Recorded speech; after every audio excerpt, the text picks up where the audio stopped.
And the king of Saturday night, Jonathan Ross, joins us now. Hi, Jonathan. Hello, and thank you for inviting me on. It's very nice, especially with free lunch thrown in. You're having a lovely time, aren't I've you? got prawn in my teeth, but that was delicious. I tell you what, I think he knows how to cook. He really Not does. bad, eh? He's It got a was future in that delicious. style, isn't And he? it wasn't too spicy, was it? It was Lovely. just right. Just right. The Masked Singer, we just love it. And you on the panel, you're iconic. Your guesses are all over the place. It's great fun to do. It really is great fun. And you know, of course, it's great fun to be on the other side. Oh, it was amazing. People love it. And that's what's lovely about it, is the team are so nice and they look after everyone. They are. Everyone who takes their mask off, they always said, I just had the best time. Yeah. So that's why it's lovely to be part of that family and be doing that show. And it's great fun to watch it and see it happening. Always lovely to do a show as well that you know, generations watch at home. And Yeah. it's a proper Well, kind of old-school Saturday night show. It's a first for me, really, because I've never done stuff before which really had family audiences. Yeah. And it's so lovely, you know, like I now meet families out with little kids, and of course the only thing they know from is the Masked Singer. And they think I'm the silly man from the Masked Singer, which of course is fair enough. So it is a really lovely thing. And seeing the kids in the audience, they get so excited for the characters they love, which is why Bigfoot is still in, I think. Because Bigfoot, let's face it, of the three left in it, Bigfoot isn't the best singer out of those three. Matter of fact, Bigfoot wasn't the best singer in the whole competition. And yet the way Bigfoot works the crowds and gets the kids all excited, they keep voting for it. Yeah. That's the thing, you could be a really good singer, but you go out quite early. I mean, Kiala Settle as Airfryer, her voice is incredible. I mean, yeah, Dionne Warwick really early on as well. Her voice is incredible. But then a lot of it is still by the audience. The audience decide first, and then we have to choose who we send home from who they've put in the bottom two. And so already the hard work's been done for us, and we just think, who do we want to hear more from? You know, and who are we more intrigued about finding out? So, but it is a weird show in that respect, because it isn't really a singing competition, because you don't have to be that great a singer to make it to the end, as Bigfoot has proven. It must be nice for you as well to do a show that isn't. You're not the focal point of it, and by that I mean when you're doing your own chat show, pretty much every other show you've done, you're the pivot, right? So you've got to make sure everyone's happy. You're sort of driving the show, right? Yeah, so and it must be quite nice just to stack it up. It's lovely, especially at my age. Sometimes during the Masked Singer, I have a little nap. When do you do that? Underneath the desk? When people are singing. I did actually fall asleep years ago once I was interviewing someone. I fell asleep while I was interviewing someone. No, you didn't. Yeah. Are you serious? Yes, I am serious. Good job it wasn't live. It wasn't live. It was downstairs. It was like not in a studio. It was downstairs in a very hot room, and he was someone I knew from years, and he thought I was doing it as a joke. Because while he was answering the questions, you know, you do that thing, you're going. You were and I was doing that, and after I had to say, no. Can you remember who it was? Yeah, it was Charlie Hickson. That's terrible. That is hilarious. Speaking of, Charlie obviously would be a great guest on The Masked Singer. Speaking of which, you've got Rob Brydon here for the final tomorrow. Well, Rob's a guest panellist. He's with us on there, and it's great fun because he's so funny. Yeah. And you know he's going to kind of deliver when they come to him. So, and he kind of gives me a hard time as well, which is fine. I like that. So he's great. And we've had so many great guests. Having Jennifer Saunders on was great, especially as the person revealed was someone she'd worked with for years and she didn't get it. Yeah, brilliant. And Lorraine Kelly, that was a bit of a shock when she was literally on The Masked Singer. And I thought Lorraine could sing quite well. It was quite good. Yeah. You know what I mean? That's why we were fooled. I don't mean to be rude, but you know what I mean? I didn't think of her as having that good a voice. Yeah. And she could have been a singer. And the chemistry between the judges now is just so good, isn't it? That's because we all hate each other. You don't. You can tell It's really weird because we really do. One of the fun things about doing the show, when we start again, we'll be doing a new series later in the year for next year. When we get together again, it's so lovely because it is like just a bunch of friends getting back together who've been off doing stuff, and we keep in touch all the way through the year as well. Lovely. I think we've got a shot of Rob for this weekend. Do we have to take a look? Are you excited to be here for our grand final? I couldn't be more excited, and your trousers have taken it to a whole new level. They really have. Rob, you've had a #1 hit before. Do you think that's going to help with this evening? You know how it is, Rita. When you've had a #1, you understand the music business. Have you ever had a #1, Jonathan? No, but I had a very successful #2 just before the show started. Thank you, everybody. Thank you very much. That was great. That was pure Bob Monkhouse, that one. It's from the old school. So who do you want to win? Oh, are you not allowed to say? Well, I can say, I mean, the thing is, of all three of them in the final, I would be happy whichever one wins. I know, of course, I'm not allowed to say, but because they're all there for different reasons. I mean, you know, like, obviously, Piranha can sing amazingly and has shown such range. Cricket can sing amazingly as well. What a singer, what great moves. And Bigfoot, not a great singer, I said, but such a lovely, fun performer to watch. Yeah. So whoever wins, I mean, I think people will be pleased and surprised with the result. I do think Cricket is Lamar, I'm going to be honest with you. Yeah, I really do. His voice is so deep and so lovely. Just talk about the chat shows back this weekend. So, I sort of wanted to ask you about Steve Wright, because in the same way that Steve sort of pioneered that zoo of format on the radio. You know, he was such a great guy to be around, wasn't he, Steve? Yeah, there wasn't a nicer man. Yeah. And everyone said that about him. That's what's interesting, you know, the praise that's come out from him afterwards. Because every time he went in there, you know, there was no side to Steve. No. There was no snark. He wasn't judging what you're doing. He just wanted whatever project you had coming out that you were there for, he wanted it to do well. And he was engaged with the show, he was fun, and he also, you sensed he loved his audience. Yeah. You know, and that was a genuine bond he had with them, and they loved him back. But we feel that with you, don't we? Well, I was going to say, because he completely, and he did that thing where, you know, you used to go over to the States and you'd drive around in his car and listen to radio. But you were sort of the first TV show host to bring that kind of Letterman-style thing over here. Well, when I was in America, I'd signed up for something called, there was a Museum of Broadcasting. This is long before the internet, when you just see clips. And if you wanted to watch old talk shows, you couldn't really find them, but the Museum of Broadcasting had them all. So I used to go, when I was on holiday, I'd go and spend a day there, and you would select a show from, like, the 50s or 60s, and you would see it happening. There was a machine, but an arm would come along and would pick out a VHS tape and insert it into the thing, yeah, and you could watch, like, Johnny Carson from 61 or something like that. Yeah. And I still love the form of the talk show. I love seeing it being reinvented in twists. I love seeing the traditional ones. I still love seeing the old ones. So it's something I've always loved doing, and I'm thrilled and happy that I'm still allowed to do it. That's great. And you're really good at it as well. You're good at... Not everyone agrees with Alison, but it's very nice I agree. to say so. Because you always prep. You genuinely love film, don't you? I love film, but also I'm genuinely interested in the people on. You know, I'm normally interested in what's going on in their life. Like this week on the show, we got Paloma Faith on, who's been on before, and I love Paloma Faith. And she's an amazing singer. I think sometimes we forget how good she is. And her new album is incredible. And a lot of the songs on the album, most of them, are based on this recent breakup she's had. She split up from her partner for 5 years.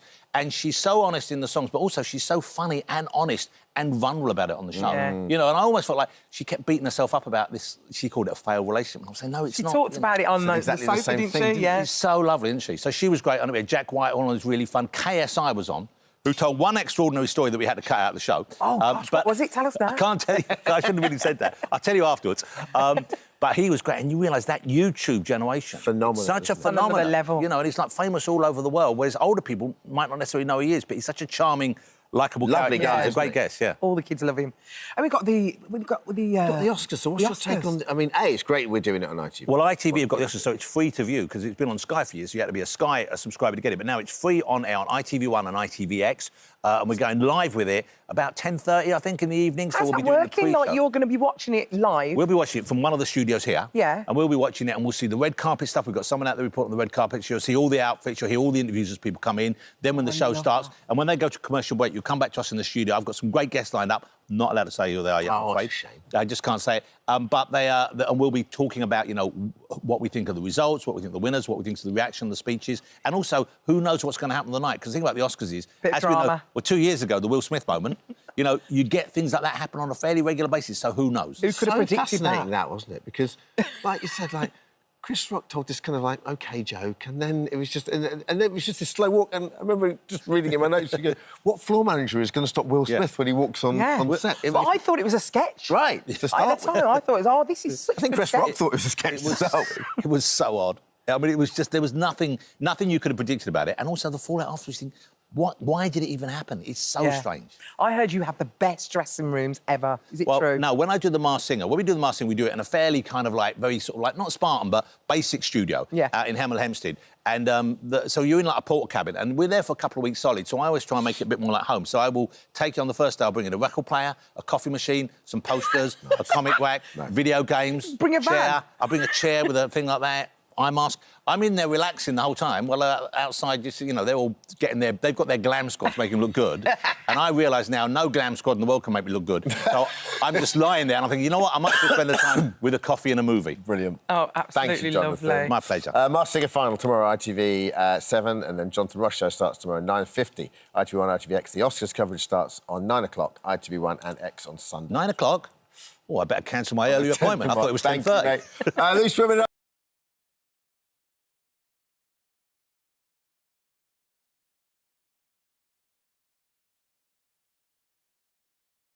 Our next guest, there's so many strings to the bow. Starting off with a band that achieved 2 top 10 albums and 7 consecutive top 10 singles, and still you play it on a night, you get some... You play Scandalous on a night, it's an absolute banger. Tune. Anyway, she's a judge on a BAFTA-winning show. She's raised vital awareness and funds for multiple charities and can even bust out the foxtrot at a minute's notice, can't you, darling? Don't know about that, darling. A best-selling author, Alicia Dixon, is releasing a second book in the award-winning Luna Wolf series. That is quite a list of achievements. Oh. Young lady. Feels like there's still so much more to do, Dermot. Yeah, absolutely. Oh, welcome, Well Alicia. done on It's this. nice to see you. Nice to see you So too. tell us about this, Luna Wolf Code Dangerous. This is the second in this series, So it's right? the second book in this particular series. Tell us about Luna Wolf. So Luna Wolf is an amazing little girl who basically wants to continue her mother's work. Her mum worked for a bit of a naughty scientist who had some naughty plans for some super pets. So animals are really at the forefront of this story, and it's about her stepping into that new role.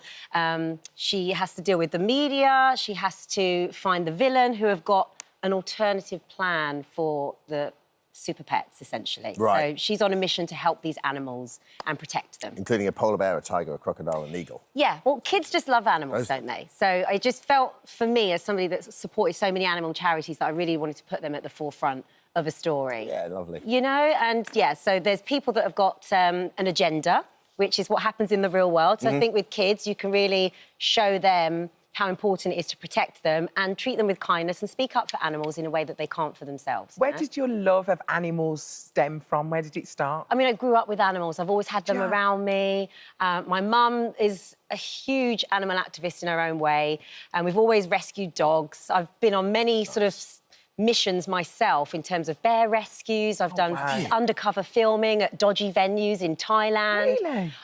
I've done a lot of things over the years.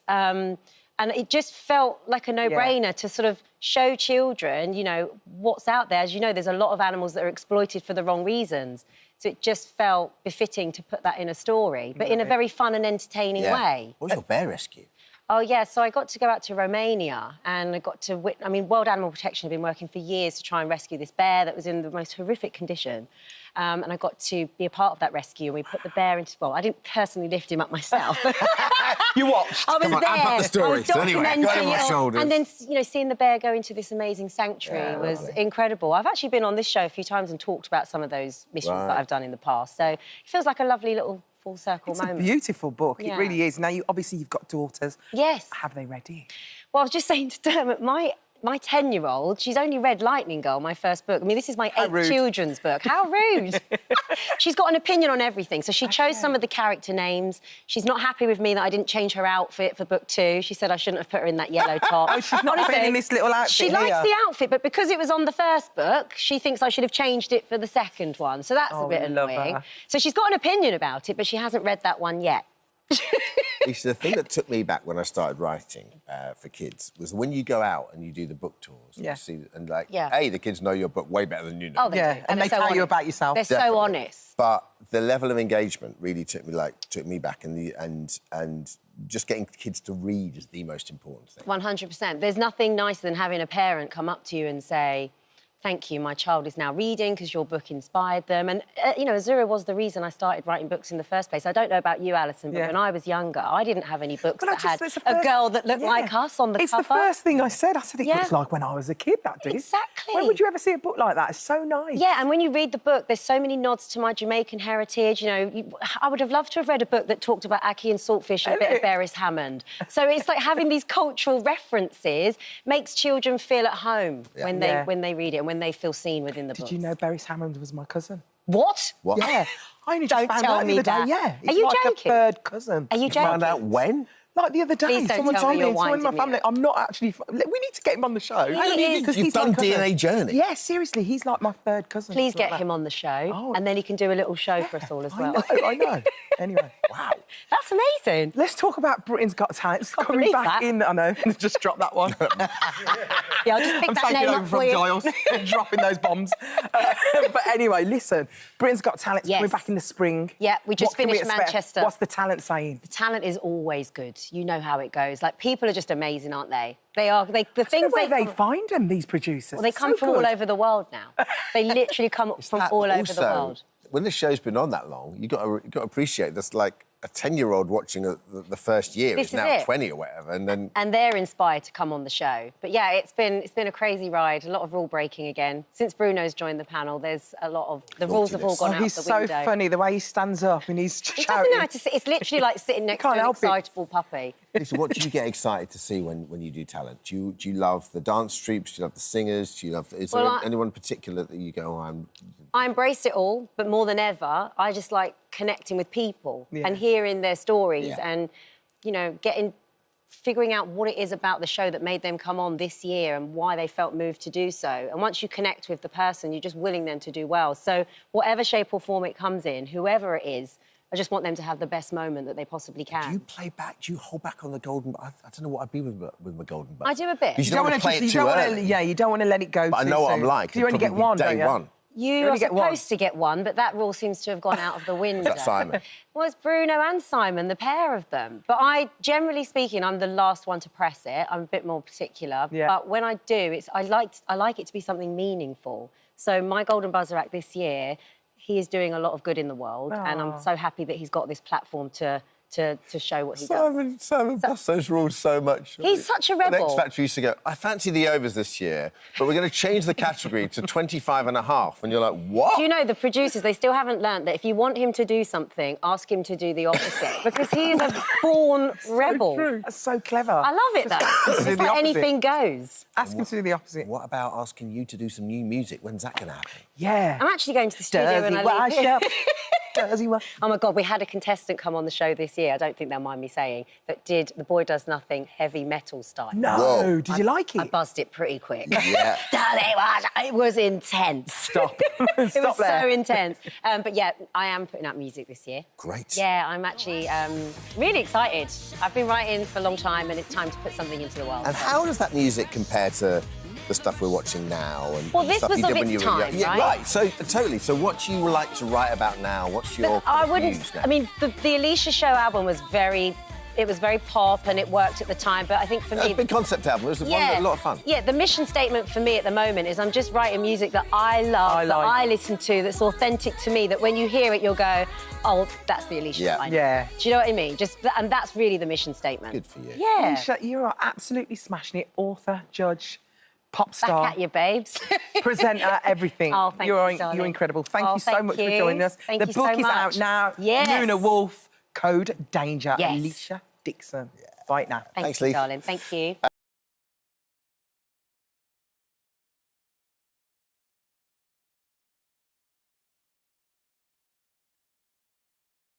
Our very own national treasure. Yes. One of our own, for goodness sake.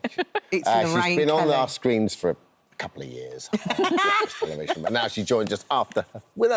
How is this your first novel? Well, I've always wanted to do it, and this just felt like the right time. I felt I was ready. You know, we were just talking, and I'm 65 this year. I don't believe you're 65. That's the right thing to say, Alison. Thank you. It's not true.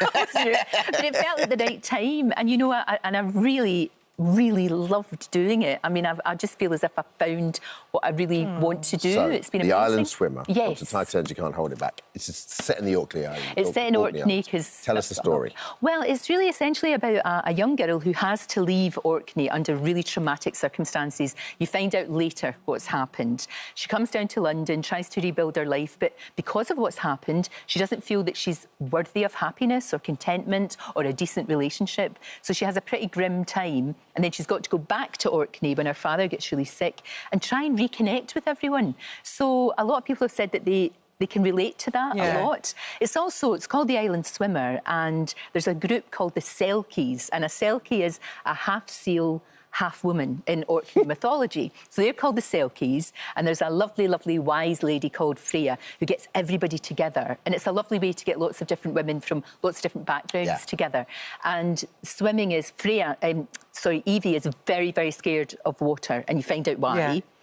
And then this is about women supporting other women, literally supporting them. It's literally what you do in real life. Oh, so do you. I always love these sort of books because I always like try and think, oh, I wonder if this is about Lorraine Kelly's life. Right. You know, the fact that there's grief in there, there's toxic relationships in there. Is it about your life, really? Not really. Do you know what it is, Alison? It's because I've been doing this for quite some time, 40 years, Dermot O'Leary, can you believe it? Since TVAM. Since TVM and all those regime changes since then. There's been so many. And it was just, because I've spoken to so many people, listened to so many people, you get lots of different bits. So although there's nobody that it's based on in particular, there are traits in there of kindness and of understanding, and the toxic relationship she has with her sister is really toxic. Yeah. A little bit of my relationship with my brother when we were wee, because I was 6 when he was born, and I was a spoiled princess, and then this beautiful, beautiful baby boy appeared, and I hated him. Really? Oh, Alison, I used to nip him. I was horrible to my wee baby brother. I was. But you used to pinch him? Oh, yeah. If you do it under their arms, it doesn't show. And I used to steal his orange juice. You got free orange not juice Lorraine back then. Kelly. I did. And it was horrid. Sibling rivalry. So I can there's a lot of that in there. But you understand, Liv is a very, very difficult, spiky character, and she is not particularly nice. But you understand why Lorraine, when you hear. Have you had this idea for a long time and you've just been adding stuff to it? And waking up in the middle of the night and going, that's a good idea. Yes, and I always keep a wee notebook because you know what it's like. You get a great idea in the middle of the night. Yeah. Can you remember it the next day? Absolutely. Do you always keep a notebook next to your bed? I do. Even when I'm working, if a question or something will occur to me and I wake up and then you're like, in the morning, you're like, what? What does that say? What is that? What was that? I can't make out my own handwriting. But it's been a joy. I even like the editing process. The whole thing has been wonderful, and I'm not finished with these characters. Great. I feel like you're going to do more. I'm going to definitely follow it up, because it's not all wrapped up in a ribbon, in a big bow, because life's not like it's not a happy ending.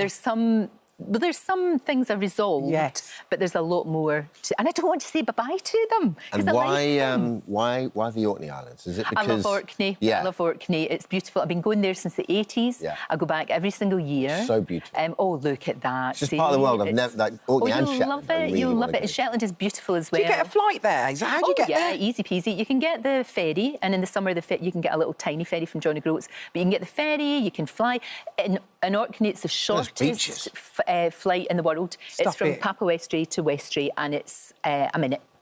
So you can do that. It just goes up and down? Goes up and down. Goes up and down, Alison. He does his landing checks before he takes off. Yeah. It's fantastic. And then he's doing the landing checks. Yeah, pretty much. So he just goes up, goes down, doesn't like it? that. It's lovely. There's just so much to see there, and the culture is so rich. And if you like art, if you like painting or taking photographs, the light... it's just... Did you take your girl there when she was small? When Rosie was teeny tiny, she was just starting to walk, and she really learned to walk properly on the beaches in Orkney. So it's all these memories from all of these years, and they've made me so welcome there. I do feel like an adopted Orcadian. Really? So that has been lovely as well. That's been wonderful.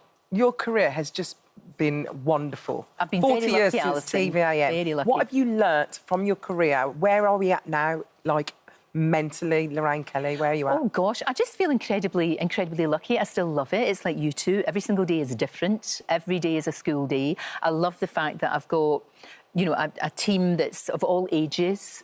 The young ones keep me young. Keep me right. It's like my daughter, she helps me with technology and all of that, so that because you've got to keep up with things. You have to. And you've got to be curious about things. I was about to say, curious mind's the most important thing. Curiosity, it's the best possible thing, isn't it? But you are pushing boundaries, because, you did The Masked Singer. Hello. The Masked Singer. Do you know somebody thought it was you? Did they? Somebody thought it was you that was I was in it. Stop it. They did, Alison, they did. I wasn't wonderful, obviously, because I've never sang in public before, but the joy is you can't see anything when that head goes on. You can't see a thing. Did you like that? Oh, absolutely. Being inside? Because I couldn't see the audience. You didn't have to smile at anyone? I couldn't do it.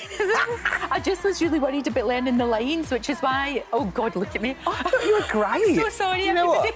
We interviewed Kiala Settle the other day, and she was saying pretty much the same thing. It's like you get to a point in your life and you think, why not run towards the fear and why not give it? Absolutely, because I've never done that before. And where could you get the opportunity to sing in front of an audience and to have such a lot of fun? Yeah. There is not enough silliness in the world.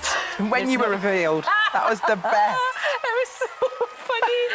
It's just a joy to do. It's just a joyous show. I'm so glad you did it. Lorraine, how was the audiobook to do?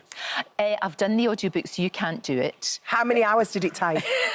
It took a couple of days, actually. Did it took a couple of days. And I got into it a lot more. I got into the whole kind of... No, I wasn't... Did you work out what your characters were going to sound like before you did it? Because I did one for my kids' book, and I set one of my kids' book, one of the Toto books in Scotland, right? And then I realised when I got to do the audiobook, that I can only do one Scottish accent. Right. And about 5 of the characters are Scottish. And so and I looked up at my engineer and he was like, Oh, no. After like the 4th accent, he was My like... characters are from all over the place, you know, from London, from Poland, and they're all over the place. So I just kind of read it in my voice. Yeah.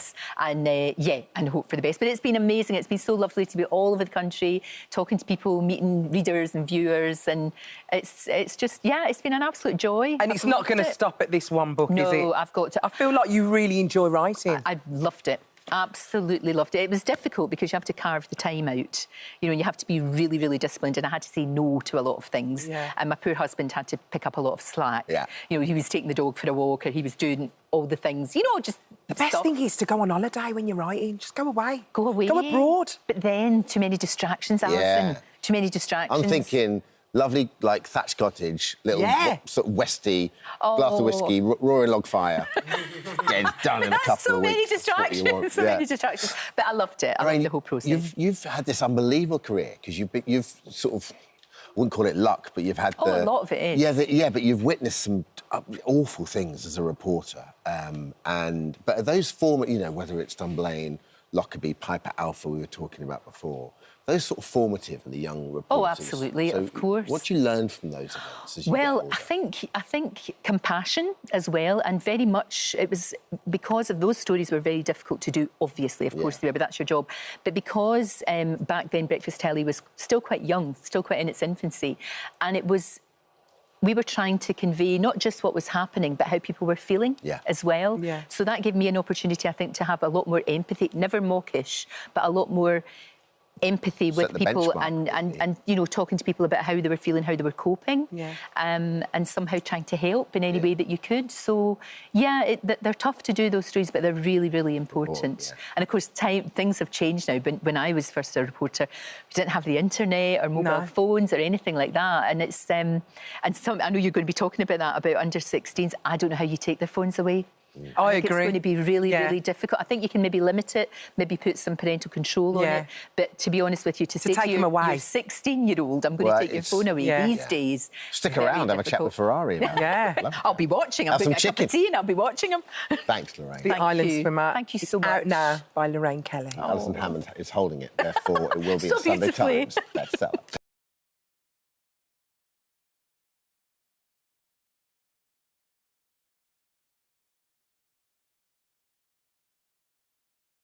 I mean, We're in. We are in. Jodie and Kaylee join us now. Thanks for coming in. Yeah, welcome to the show. Lovely to meet you. Thank you for having us. So, obviously, set in Alaska, filmed it in Iceland. Did you film it? Is it all filmed at night? Well, at night, sometimes during the day, but it's nighttime Always during the looks day. nice, Yes, doesn't it? Yeah, the exteriors we did. You know, the interiors you do in a different place sometimes, and the exteriors are out there. But it's cold. And True Detective, like, I think from that first series, people that were in were just so into it, like it, and there's just something wonderful about the fact that it's, you know, I remember that first series spanned decades, and you know, I guess it was one of the first kind of proper long-form TV shows that we really got stuck into, you know. Is that the reason why you wanted to come back to TV in particular, Jodie? Yeah, season 1 is really special, of course. I haven't done TV since probably a series since the mid-'70s, so it's kind of a long time ago.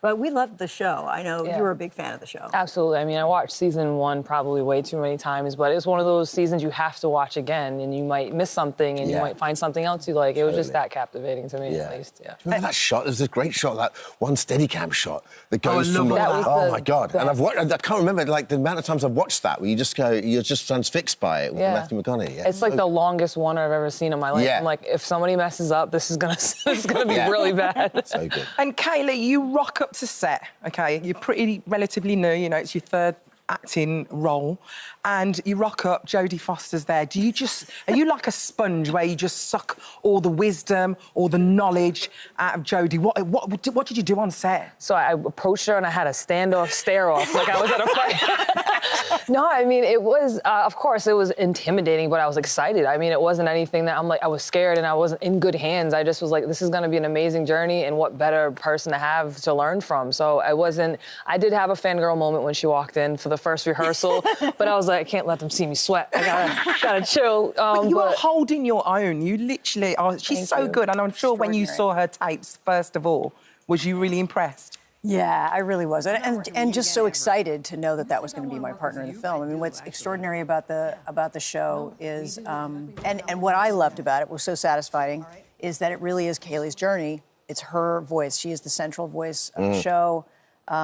Somebody of mixed heritage, you know, that speaks in a way and walks in a way that's very different than most people that you see. So I'm just here to serve. Well, you are serving. Did it work the other way as well? When you rocked up the set, we were like, OK, let's work on my... Yeah. What's going on here? Did she give you any lessons? He picked my brain a little bit about boxing, but we didn't really have time for any lessons. I would have loved to do like a whole cast and crew, like boxing, KO boxing thing. But it's a kind of a similar thing for you, boxing and acting. There's the similarities, right? It's the athleticism as far as like having the repetition, having to practice over and over again, having a really good sparring partner, having to think on your toes, being really present, knowing what tools to use when. It's a lot of stuff. Although the lovely thing I read was that, because I was reading that and thought, yeah, I mean, I imagine the disciplines are kind of similar, you know? Because you've got to be so disciplined in both. But there was a lovely quote you said where Jodie taught you to, like, you're a perfectionist, obviously, as are you, but just don't give yourself too much of a hard time. It was basically like, don't take everything so serious, you know what I mean? And it's not, I guess my seriousness is just focus. I really want to do good, especially this is my third job, coming up against, you know, pound for pound legend Jodie Foster. There's a bunch of... boxing speak as well. Yeah, pound for pound, man. It's just, you know, I had a lot of pressure to make sure I did the best I could, but, just, you know, just relax. Everything's going to work out, and it did. I mean, it really did. How did the switch come? Like, because you were doing so well with your boxing. Where did the opportunity come to act? From social media, actually. I got contacted through social media for the first project. What, like a DM on Instagram? Slid in my DMs. Are you serious? Slid in my DMs. So I could become a star one day? You can. Answer your DMs, man. Yeah, because you're a real shy wallflower right there. I never see the DMs, though. You've got to be following the people to see the DMs. Yeah, I mean, thank God for Instagram. I got to kind of read what it was first, but he reached out to me, asked me if I was ever interested in acting. He had an idea for a script based around missing and murdered Indigenous women, got to know me, asked me to help him write it, and I just was like, okay, I'll wing it. But a week before he hit me up on Instagram, I was kind of getting the acting bug. I'm like, if it's meant for me, it'll find me. And it came a-knocking. It found me. Really good watching you, though. Thank It's you. such a great, assured performance, isn't it? Thank you. But, Jodie, things have changed since your time back in the day. That's right. Can you imagine someone sliding into your DMs to give you a job? I don't even know what that means. It sounds kind of rude, so I'm going to stay away from it. No sliding in nowhere. Is it lovely to get to a point, though, Jodie, where, you know, you can pick and choose what you want to do? I mean, this had to be really good for you to say, do you know what, I want to do it. Yeah, I mean, I've always been one of those people who picks and chooses. Why I don't work as much. Maybe because I've been doing it so long, so like 58 years I've been in the entertainment business. And for me, I only know how to act if I'm moved and if I'm interested and curious and obsessed. I just don't know how to do it any other way, so I have to be obsessed with something. So can you tell that from the first read of a script, or... Yes.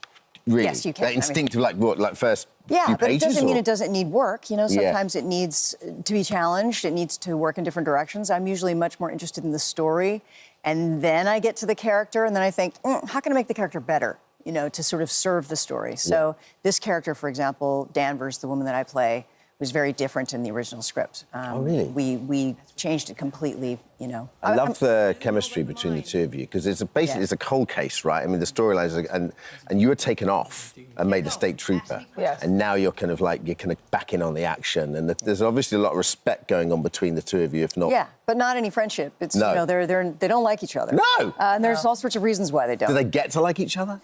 I don't really even know. It's more than that. And weirdly it's deeper than that. Yeah. It's more about this I've got your back kind of. They have the same destiny. Yeah. And that's really what brings them together, I think. Yeah. Congratulations on the nomination. But I've got a feeling you're one of these people, or you're not defined by awards and trophies and things like that. But is it nice, though? It's nice.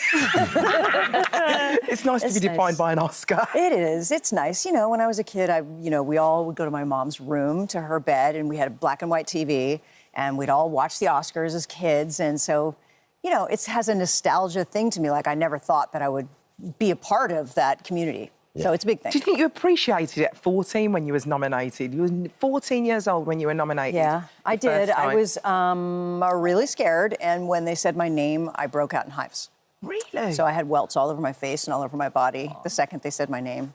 I felt like you was an old soul from very young anyway. Are you now a young soul? Yes, now I'm a young old soul. But yeah, I had been on the Oscars before. I think when I was like 8 or something, I had to sing on the Oscars, and it was sort of traumatizing because they made me wear really ugly clothes that I didn't want to wear. I read something lovely you said. It's almost more fun when you don't win, because the pressure's kind of off then, and I guess you can just do your own thing. The best Oscars I ever had, I was nominated for Nell. I didn't win, but my best friend in the whole world was nominated for Short. And we went together. He was my date, and we sat next to each other, and he won. And I knew where everything was. I was like, grab that bottle of champagne, come down this way. We spent the whole evening, you know, Get your goodie bag. Driving around the city with, like, you know, hanging outside the windows with his Oscar and stuff. And it definitely was the best one I ever love the way So everyone, when I'm in no the line, matter... that's what you're going to do? Yeah, that's right. That's exactly what you're going to do. I love the way everyone, no matter how famous they are, always end up in a burger bar, just like with a bottle of champagne. It's 2 a.m. With the trophy. Yeah, absolutely. I can't believe you studied criminology as well. Did that help with your character? You know, I almost didn't forget, but because I didn't finish, I studied criminology and science. I wanted to be probation officer for juvenile. So it actually did because I love like the cases like serial killers and really the cold cases, the really interesting cases. So it did help a little bit. You out of the ring now? Would you go back to boxing? I am not retired officially yet. Whoa! There you go. I'd love to have a spar with you, Bab. Yeah. Are you joking? Look at her. Are you absolutely insane? Oh, yeah, that sounds like a really good idea. I reckon I could learn a lot from Kate. Yeah, you could learn a lot, definitely. Smoke from you, girl. Guys, we are so excited by this. The True Detective Night Country what is it? Finale. Finale, yeah. Finale is available Monday on Sky Atlantic and streaming service now. And it's really good. It's the last one is good. the best one. So that's definitely, everybody's waiting for it. It's a good sound. Good sound. Thank you. Thank you so much. Lovely to meet you both.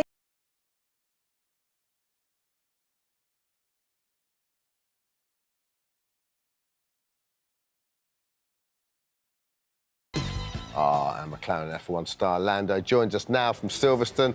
Thanks for joining us, Lando. It's great to have you with us. Good morning. Our adopted son, there he is. Good morning. We miss you, darling. We miss you. How are you all? Very, very well, thanks, Lando. Very proud of you. Thank you so much. Good to know. Good to know I'm still.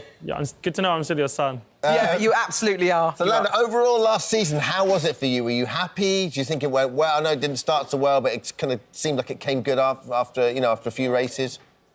Yeah.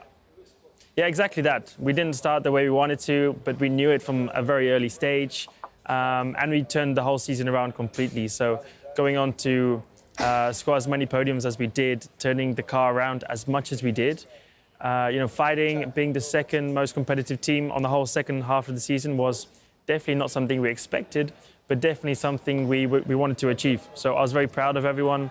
It was the job we needed to do, and we want to start this season off just as well as we ended last year. So do you feel like this season is the season where we could see you on the first podium? It's my goal. It's our goal. It's my goal included. You never know, because you never know what other teams have come up with, what ideas, what fancy little things they've been able to make on the car. But if there's any season I have had some confidence, I think it's going to be this one, because the team's in the best place it's ever been. I feel I'm in the best place I've ever been, and we're just on a little bit of a roll, so we want to keep that up. And I just drove the car earlier today, so it was actually good to be back behind the wheel. It's a bit wet, the weather's not the best, but I want to say yes. I want to say yes because I want to be positive and I want to be confident in myself, so I hope it's going to be this year. And Lando, me and Alison are quite into Formula One, so we do enjoy it, and we've both sort of had the good fortune to go to a couple. What strikes me is, the cars are incredible and there are these amazing pieces of kit, and yet sometimes they're kind of stuck together with glue and sellotape, just whatever gets it over. But also, your job is so weird because it's a combination of kind of this technical ability and instinct, and you've also got to be so fit as well. Like, all those things have to combine for you to even get on the racetrack, right? I mean, it's not a simple sport. I think that's the best way of putting it. It's not simple. It's not as easy as... it's different, comparing to a lot of others. It's not as easy as picking up a football and going for a kickabout or tennis racket and a ball. It's much more difficult to just go and have a little play around. Today is like my first day of getting to have a little play around, but there's a lot of aspects to it. You know, the technical side, all of that ability to know how to develop, how to make a car quicker. Then there's the side of driving, the bit I love the most out of any of it, just going out and driving as quickly as I can. But then with that, and with most sports, you have the physical attributes of it too. So it is tough. It's not as, I want to say, as easy as it looks on TV, because on TV sometimes I feel like it doesn't do me any justice on actually what's going on behind the wheel and in the cockpit. It looks just beautiful and calm and stress-free, and I tell you, it's quite the opposite. And are you happy with the car at the moment? We can't really see it at the moment because we know it's top secret. We've got a few images of the car, but not too many. But what can you tell us about this new car? Tell us all about it. It's black and orange, and it goes real fast. Surprise. Interesting. It's, it's tough. It's too early. You know, I bet you didn't know that. It's too early to say, honestly. We have to wait until we head out to Bahrain, which is not far away at all, in 1.5 to 2 weeks. Today I get that initial feeling, you know, just to be back behind the steering wheel, to be back behind that cockpit. You know, it's what I love. And going out today in these wet weather conditions is never the best in terms of getting a proper feel on what's been improved and like the finer details. So we're going to have to wait just a little bit to know and find out more information, as well as many others. You know, Mercedes are out today and some other teams. So time will tell. One of the most interesting things about Formula One is how they change the rules to try and make it a level playing field. So then your car kind of has to adapt and your whole team has to adapt as well so quickly, right? Yeah, I mean, it's every day. Like, as soon as you rest for one day, you're going to be falling behind. So it's a constant race on the track and also off the track. And even between drivers, you know, it's not just the cars which want to be quick. Every driver wants to try and improve and so forth. So the team need to do the best job that they can. I need to do the best job that I can.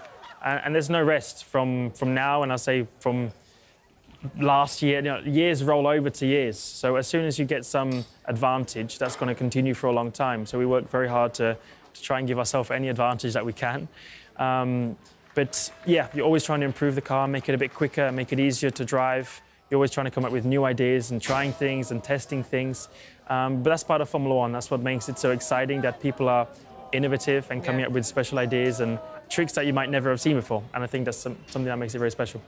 And something else that's made it very exciting is obviously the Netflix series Drive to Survive, which everyone's watching. You've got a whole new fan base, really. Younger people are getting involved, more women are watching it now, which is wonderful. We get to see your relationship with regards to Oscar, that competitive edge that you have with each other.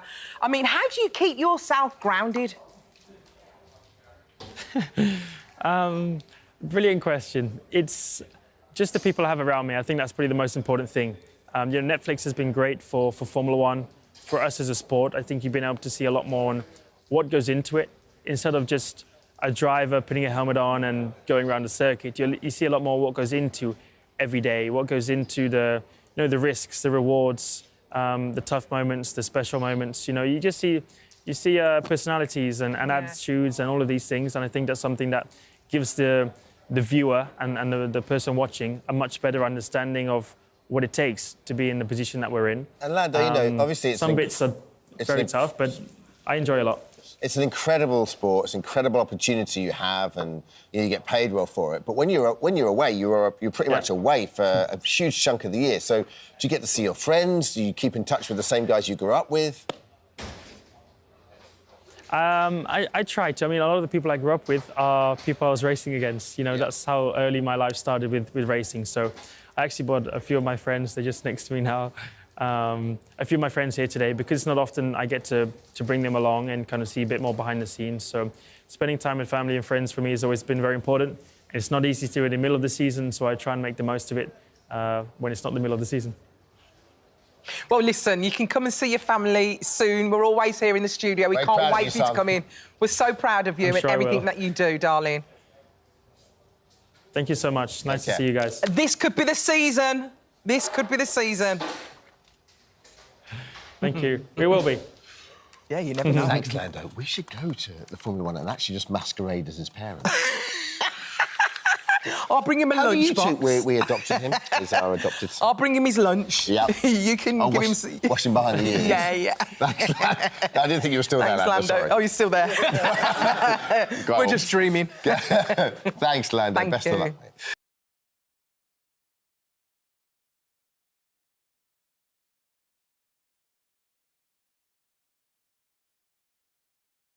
My God. Linda joins us now. Hi, Linda. I think loose women hate me. Look what they got me for my 65th birthday, an ice bath. Thank you very much. Did you enjoy it, though? No, I never. It was nice being in the bath with Jake Quickenden, but it was so cold, I actually wet myself. No, you didn't? I did, yeah. In the bath? Yeah, yeah. Oh, that's fine. Warmed me up a little bit. No one told Jake. Linda, truth be told, Tales from a Baggy Mouth, what made you want to write it now? Well, I've been asked many times over the years, and I never really thought I had that interest in a story. And then a few years ago, I had some mental health problems, and I just thought it was a good time to talk about them now because I was always the strongest one in my family. A couple of people in my family had mental health problems, and I was the one that was looking after them. And then all of a sudden, the tables turned, and they were having to look after me. And it all started in Ibiza. We used to go to a boot camp, me and the loose women, every summer. And then this year when I went, I just found it really, really hard to get through the day. And I started drinking, which I'd never drunk before. I managed to have spritzers of a night time. Yeah. But then I just started drinking anything to black out because they put me on this drug that really had a bad reaction to me. Instead of calming me down, it was sending me hyper. And my family were on suicide watch for me and everything.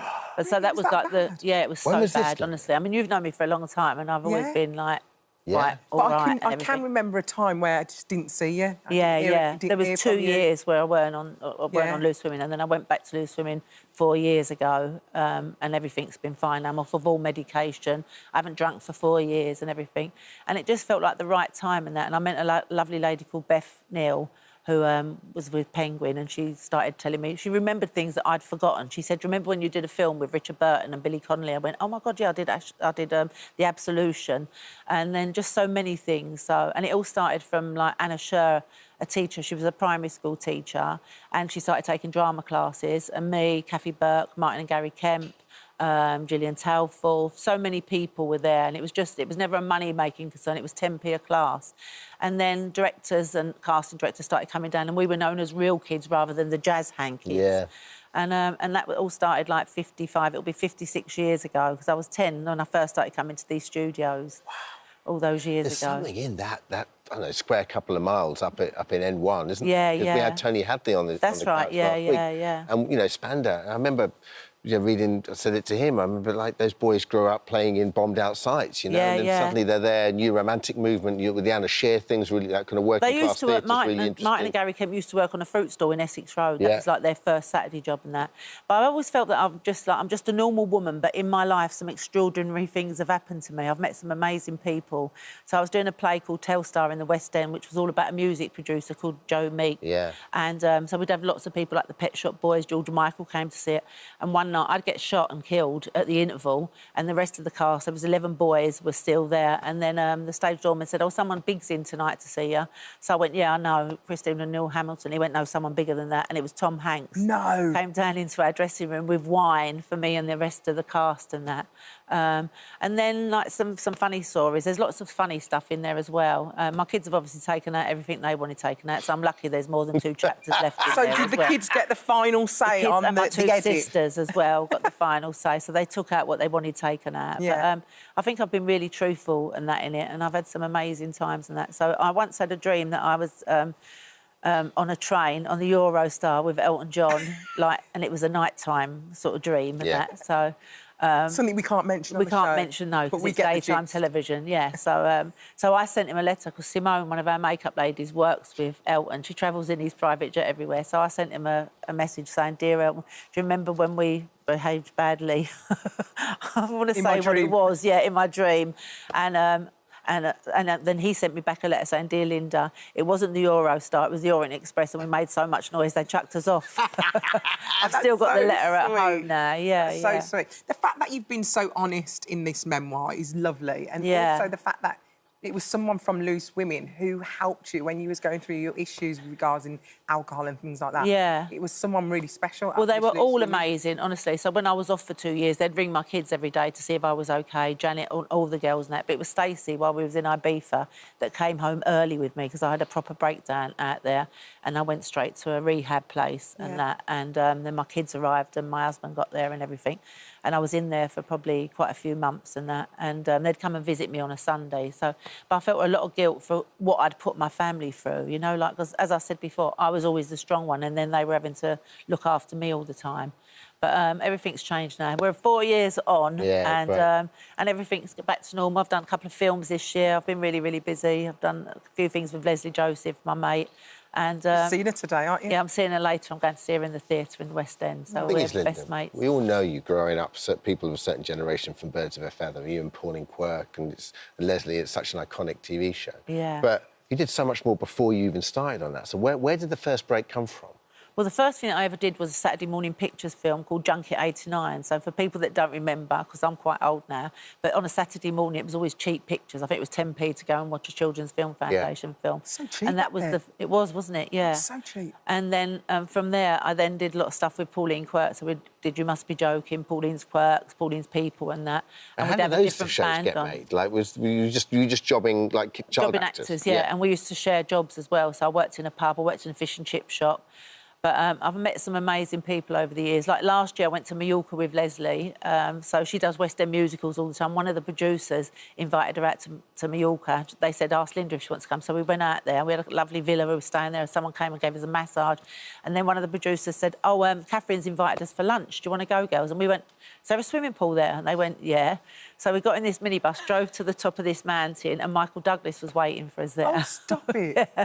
So he went, hey, I hear you two are birds of a feather. Hey, Linda. So obviously, and then Catherine Zeta-Jones walks out. So me and Leslie are sitting at this table, like, pinching each other and kicking each other under the table.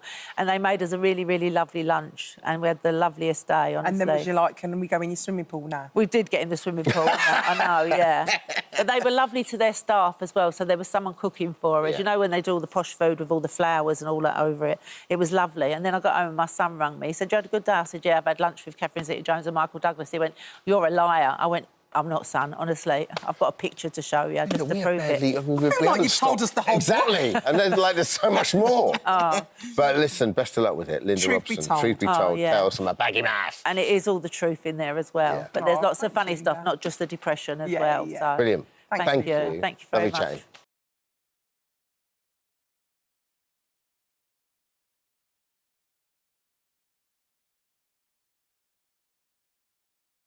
Now, they're the winners who actually took it all. After 8 weeks of tough competition, the public laid all their love on Stevie and Tobias, crowning them the champions of ITV's Mamma Mia, I Have a Dream. Yes, when all was said and done, they won a prize that money, money, money can't buy. The roles of Sophie and Skye in the West End. Congratulations. Thank you. Gimme, gimme a man after midnight. Won't somebody help me chase the shadows away? Could you feel the same way too? I wanna know. I fall in love with you a little bit more every time you perform. You shine up there.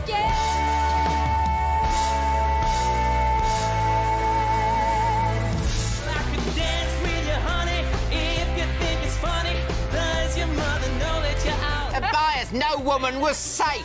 It was brilliant. The vocals sounded great. Does your mother know that you're out?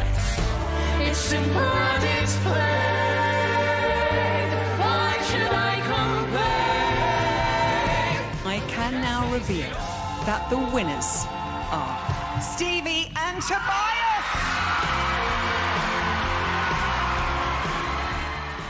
Oh, how lovely is Quite that? emotional. Well, Stevie and Tobias are joining us now. Congratulations to both of you. We're so happy for you.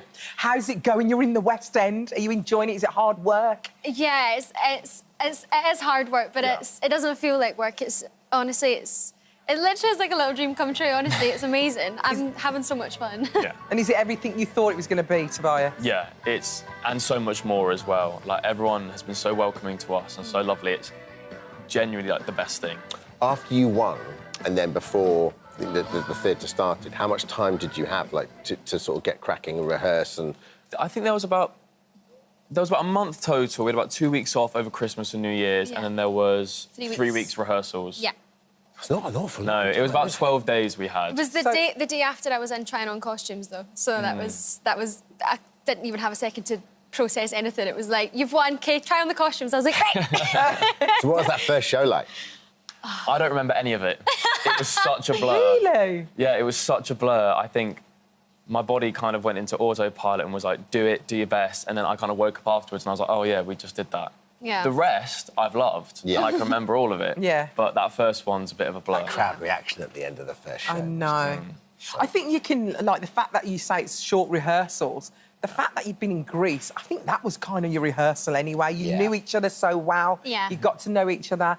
I think you were ready for this, right?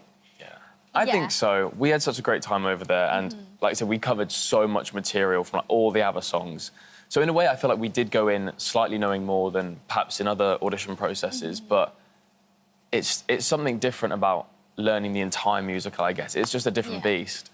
And you nearly never entered this competition, did you? Yeah, well, I always liked the idea of entering, but I always thought so many people in our industry and even outside of the industry would go to an open call like this. So I always thought, like, why would it ever be me to win it, let alone get on the show in the first place? So I was always hesitant, but, you know, if you don't buy a ticket, you don't win the raffle, and... Exactly. I won the raffle. You won it!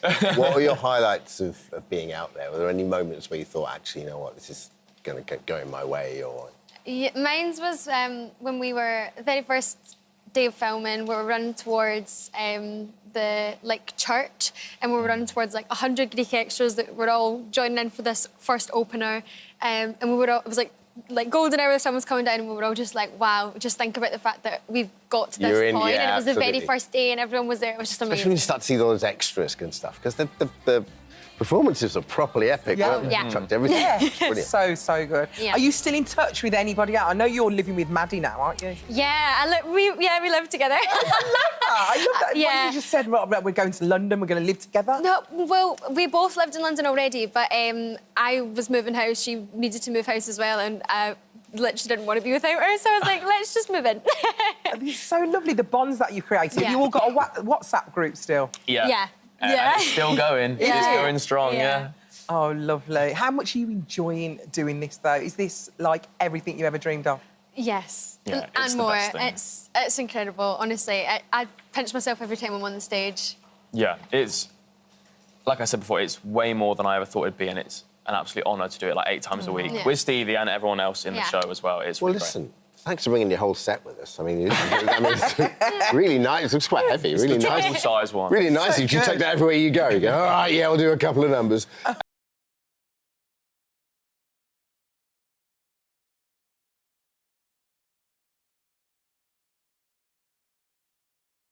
Little face turning round, Kiara, settle. He's here on the sofa again. It's so good to see you. I'm so glad to be here. I love being What's here. it like watching it back? It's very awkward. I actually don't watch it because I was there, so I don't need to relive it. Yes. But watching it now, I'm just like, oh, cringing. Why? Just Because because... there's only evidence that it's not a singing competition, it's you going out this weekend. But I've always been a cringer. I've always been a cringer looking, hearing my voice. You must know you've got a great voice. I don't know, I'm not joking, and I was just talking about this on the radio today. I'm not a fan of my own voice. What I hear is an empty tin filled with pebbles and rocks, and it just gets shook we're all about. saying that, just how pebbly and rocky your voice is. It's exactly what it sounds like. What are you talking Everyone's about? just come upstairs and said you were singing in the makeup room today. You were having a little sing. She was singing songs with the word hot we were in singing, it. yeah. We were So doing I'll all of find that. out everything. You do? Find out everything up here. Oh, so not hard from you. Do you ever go home and go, that was a good performance? No.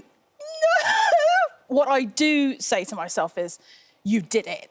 No matter what came out, I can say to myself, you did it. And that was what the entire process of the Masked Singer. But when you're seeing all these people, cheering, and I don't even mean the Masked Singer, but when you're doing anything on stage or... Yes, petrifying, love. Yeah, of course, I get that. But surely the affirmation comes from people clapping and cheering and I'm people sure telling you for you're other good. normal performers it does. Yeah. But, I mean, for me, I don't go home... Well, no one goes home, really, in theory, with the audience. So you're still, at the end of the day, left with yourself, you know? I get it. You know, Kiara, it's so endearing listening to you because who would have thought that this big Hollywood superstar who's so incredible was so humble? No, seriously. I mean, you've got Davina there saying your pitch when you're yodeling is just perfect. And you're sitting here and you don't even know how good you are. I don't even know what you're talking about. I'm very grateful. I'm very grateful for the opportunities that I've been afforded to do all of these things, but I don't know, I have no idea. I'm just very grateful that I get to do them. So speaking of that opportunity, what made you want to do it? Is it that kind of run towards the fear thing with the Masked Singer? Yeah, it absolutely was. And because as a mixed-race child, which I'm sure you know of, you as well, when you live in a bunch of different cultures, you soak all of those cultures up, sponge them up for survival. No different from me being in Hawaii, in New Zealand, where my mum was from, here, where my father is from, being in the US, where I was technically born and raised. They're all different cultures, but that's life. Yeah. And to survive, you sponge all of those things up. And they're all part of your identity. Exactly. And so for me, because I'm in an industry, and we all are, no matter where we're working, it's always, let's do this so we can please them. Let's do this so they can pick us and do us and, you know.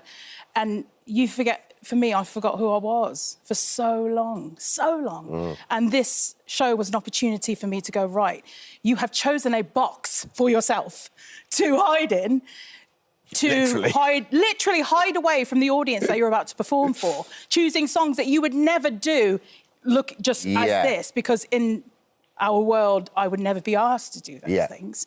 And you have the chance to fight your own demons in your head in this box.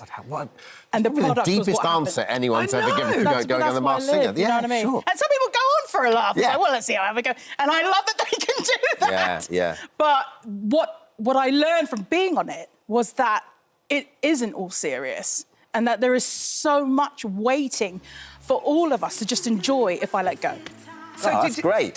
So you obviously had an epiphany in that little box. Every single time I went on stage, I did. And when you say you some music or like Defying Gravity, you've never had the opportunity of singing that? No, because I mean, there is a collective they that exists in our world and always has, who make rules, quote unquote, that sort of specify what artists are allowed to be welcomed into and what then, like, branding them and putting them in boxes. And I would never be asked to play that part. And so it was... So you never sing that song? No. Right. Well, you should just sing it at home, Baba, in your kitchen. Well, I just sang it in an air fryer, love. I need to now. I love the incorrect guesses. RuPaul, Mary Berry... Gemma Collins. I know. They guessed you at one point as well. Did they? Yes. Jennifer Hudson you had as well. The people that they didn't thought get you at I was all. just like, I was stunned and honoured and laughing all in the same breath. So did you change your voice at all? No. Did you work on... You just kept it exactly the same, how you sing? Yeah. And not one person picked that up. Strange, It's bizarre. But that being said, all of my mates, every single episode, because I never watch it, like I said. So every Saturday I'm either feeding the dog or watching The Chase, because that's what I do, because I love a pub quiz, or, you know, doing whatever I'm doing, and I'll get a text going, it's you, and I went, oh, it's Saturday, they're watching da-da-da, and I have to play into it going, not that show again, when is it going to be over? And then going, how are you? Because you never text me otherwise, you know what I mean? And now finally I can actually go, you love me. In 30 seconds, can you teach me and Alison how to yodel? Yodeling. So there's a break in your voice. Not that I'm a teacher, so here we go. If you hurt your voice, don't call me. There's a break in your voice. Yes. It's like if you go, oh, you hear that break? Yes. Everyone's got one, so go for it. So you jump. Did I jump? You have to. That's what you you're going have to do. to jump. Rather than go all the way up. And now you do it on the pitch.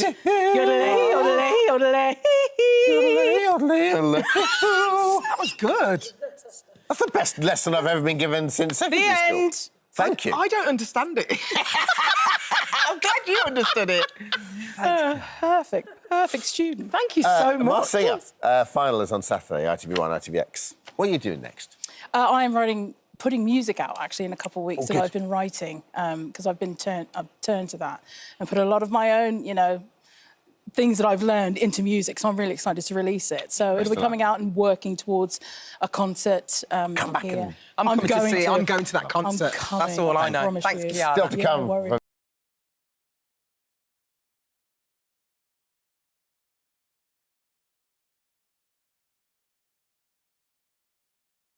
And Aisling joins us now. Hello, lovely to see you. Nice to see you guys too, Mum and Dad.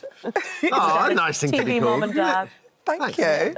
I'm obsessed with the show. Absolutely. I came into makeup this morning. She was like literally binge watching. I was still watching it. I can't wait to get to the next episode. But I couldn't access episode 1 and 2 for some reason, so I started. Hang on, you started on 3 and 4. I started at 3 and 4, so I'm in. Yeah. I'm in. You know it's good if like by 3 you're going. Yeah. You know, Harry Potter, like, he's actually a wizard. Like, by the end, it's like all sorts of crazy stuff. Everyone's a wizard. For those of the people who are really looking forward to starting from the very beginning, tell us a little bit about Phil Allison in from the very beginning. Yeah, so what happens is it's called Alison Jack and it's out on Valentine's Day. A nice little thing for Valentine's Day. And it stars Andrea Riseborough and Donald Gleeson as this couple who sort of meet and have this entangled love affair over 12 years. It's a really strong connection, isn't it? They have one of those kind of like just can't give each other up type things. But in that time, they meet other people that they fall in love with, like me. I'm just not as good as her. We were singing Jolene earlier on. It's a bit of a Jolene tale. If it was told from my point of view, it'd essentially be called Jolene. And so we sort of see how their love comes in and out over the course of 12 years and the other people they marry and meet and how that sort of... The casualties along the way. The casualties of love along the way, exactly. So tell us a little bit about your character. What's Lynn like? She a goodie? What is Lynn? I think she is a goodie, you know, which is nice to play.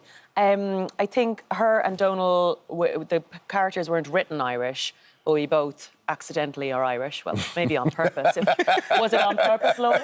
And so we're both Irish, and so I suppose my character serves as the person that people kind of want you to end up with versus the choices you make and that fork in the road that you go down in life that you kind of can't come back on once you've made a mistake or a big, bold choice in life. And so, but what I love about Lynn's character is, as opposed to, say, maybe the Jolene element, she really knows her own sense of self-worth, and there's something really lovely about playing someone who is like, I'm nobody's second choice, and I mean that. And that's actually a gorgeous thing to play, rather than maybe someone who's like, if you ever want me back, or feeling less than she knows she deserves better in a sense, or doesn't deserve to be sort of in the shadows. But she kind of knows that she was second choice in the sense, because he's quite honest in the beginning, isn't he? Yeah, well, he gets there. I mean, you haven't seen the beginning, Alison. I don't actually know. But in episode 3, 100%. So, yeah, by episode 3, yeah, he is quite honest. But, yeah, at the start, I suppose it's that thing, isn't it, about love? Like, when you meet people or go into dates, you're like, God, my heart is open, I hope yours is too. Yeah. But you never totally unveil how much baggage you're bringing. You sort of hope that you're not bringing that much. But slowly but surely, I know Sarah Pascoe, who's a brilliant comedian friend of mine, had this whole bit of stand-up about, isn't it so annoying that you fall in love with people before you know them? Yeah. And that's, you sort of get heavily involved and then get to know them afterwards. That's so true. Yeah, and I suppose that's what this show is a little bit, that you sort of fall for someone and you're in, and your heart's in, your soul's in, before your head knows all the information type thing. So as viewers, are we rooting for you, do you think? Are we rooting for Lynn and I think Jack to get together? I wasn't rooting for you, if I'm honest with you. I'm so sorry. I was rooting for... I did want Jack and Alice to be together. Right, well, maybe we do end... Like, look at us doing all the spoilers. This is like TV 101, where I'm telling all the story and you're going... Well, I haven't seen the ending yet. Yes, well, yeah, well, maybe they do get together. But I think, like, off the back of, say, I think there's a real craving at the moment for, like, how well One Day's doing as well. Yeah. Like, romances that show maybe more realistic versions, or even normal people and stuff, like how the pain of falling in love, and that it's not all kind of, like, bouncy, and that most people's lives don't all follow this, like, obvious path, and that there's, you know, all different sorts of ways to live and love. Actually, you said it's your favourite job in a long time. Yeah, it really was. I Why had so? a ball. We shot it about 1.5 years ago, and it was just, we were coming out of the pandemic, and I'm sure it was the same for you guys, going back to work when you were sort of freer and you could remember laughing with your crew and everything like that. And then we shot in the summer. Myself and Donal, like, had become friends that year, and he's just so incredibly funny, and we laughed every single day, even in between the sort of darker takes of different things that would go on. And it was just a really gorgeous, warm environment. I remember that when I was doing The Fall as well, which, you know, is about Jamie Dornan murdering people. Yeah. And we had such a laugh. And it was like one of my funniest jobs, and I've done so much comedy, but it was actually just that sort of gorgeous warmth on set, you know.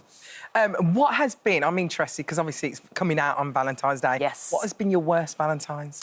I did remember I went to Brighton and the gentle lad in question was in charge of the hotel. Great hotel. I was in charge of the food. We probably should have walked away when the LED over the fish was flickering. You know, when you're like, that's interesting now that that's how they light it. But I was like, well, what are we going to do? Get another booking on Valentine's Day?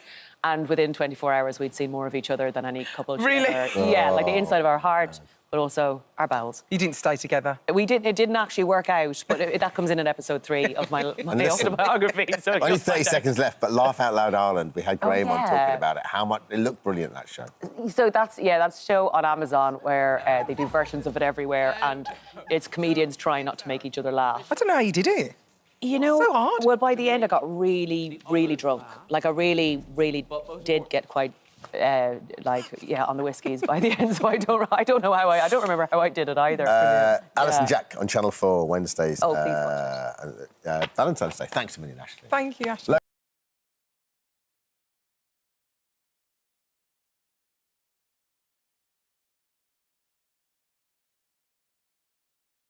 And Alison and Jim join us now. And chaos ensues. Good to have you with us. So, listen, the show's already been a big hit. Obviously, got to be over the moon with the success, but let's go back. For people who haven't seen that first series, tell us a little bit about it. What's it about? It's about a family. Yeah. I'm the mother-in-law, bossy mother-in-law. And I'm the man-baby dad. Right. And the whole thing's being documented by the youngest child of the family. So it's all Sam. shot from his point of view. Yeah, it's all from his perspective. That's why it's a little bit moving around. Or Exactly. It's not a documentary. No, it's kind of shot in that respect, I suppose. But, yeah, he's making a documentary for his GCSE project. And so it's all kind of one-shot sort of format. Nice. Yeah. It really is so funny. I was watching it last night and there was a scene where you're in the car and you get stopped by the police and your partner's been drinking and then you swap over in the car and you have to pull off on a hill start and it is absolutely hilarious. You're trying to go up the hill with this hill start and you're like, oh my gosh, you can do it, you can do it. First series, isn't it? And it's the first time I actually thought I really wanted you to do a really good hill start and you do it, which is brilliant. So did it live. Actually did it. Did it? Yeah. It's so good. But you play Paul. What do you like about playing him? I just think it's just fun to play sort of classic sitcom dad. I think there's been so many funny dads over the years, you know, Homer Simpson, obviously, Clark Griswold and Modern Family and all those. And I just feel like, you know, it's just something, it's almost like a rite of passage for a comic actor to do. Yeah. You know, once you get to a certain age, obviously. So many kind of, like, you know, family-based comedy dramas and matriarchs and so forth. What appeals to you about this character in particular? Oh, well, she's very loving. That's the basis of it all. But she is incredibly bossy. Mm-hmm. And she's totally unaware that she's being bossy. She can always fix things, can't she? She can always fix things. So it's always, let me do it, let me, you know. And she's a real pain. But she's lovely. Yeah. She's, you know. And is the way it's shot, does that kind of lend itself, you're acting in that sort of scenario, does it lend itself to like a different mechanic about how you go about how you act? It's very different to anything I've ever done before because it's all handheld camera, one take right the way through. Right. So if you have a big scene, which is maybe sometimes 8 pages long, and we do 10 takes. It's the longest scene we did was 11 pages, I think, in the last series. So what, in one shot? They do that in one shot? I mean, they have to find sort of cutting points eventually because none of us can get it right all the time. Like, we do, like, 10 takes of 11 so pages. like theatre, almost. It is. Yeah. It's almost like sport. You just have to go. Not only that, you're looking at the camera, and any actor, you're taught not to look into the camera. But with this, you're constantly looking in the camera. How did you find that? All my life. It's don't let your eye catch the camera, you know. Yeah. And now suddenly you've got to look at the camera and speak. I found it really hard at first. I still find it a little bit hard. I do. I love it. I look at it a bit too much, I think. Or maybe I should be a Well, I presenter. suppose it uses, like, different muscles and stuff. I think so. But it's a really good comedic device. Yeah. It's quite an old one as well. I mean, Yeah. Shakespeare, you know, often characters turn and talk to the audience. And I think it's a nice way to invite people into the show. That's why whenever we're doing acting, I find it very difficult not to look in the camera. Yeah. We're so used to presenting to the camera. You're the opposite. I'm the opposite to you.